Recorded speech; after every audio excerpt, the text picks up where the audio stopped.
আপনার যদি টাকা থাকে আপনার দাম আছে, আল্লাহ বিশ্বাস করেন বা না করেন এটা আপনার ব্যক্তিগত বিষয় বা ব্যক্তিগত বিষয় আপনার।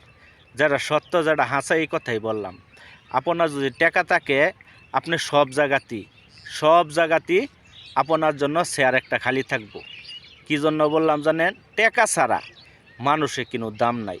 আল্লাহ আপনি একটা আচার বিচার যেখানেই যান আপনার টাকা আছে আপনার আগে ডাকবো। এক জায়গায় একটা বিয়ে হইতেছে, এই বিয়ার অনুষ্ঠানে প্রথমেই আপনারে দাওয়াতটা দিব। একবার ঈদ মুসলমানি হইব আপনারে দাওয়াতটা দিব।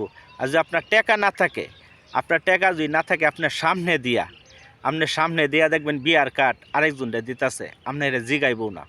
এমন পরিস্থিতি ভাই। বাংলাদেশে যার টাকা আছে তারই দাম আছে। কী জন্য বললাম?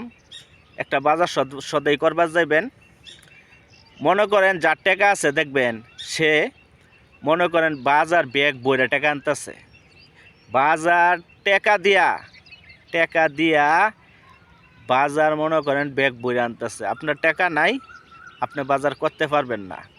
বাংলাদেশের সবচেয়ে প্রাধান্য দেয় যার টাকা আছে উনাকে।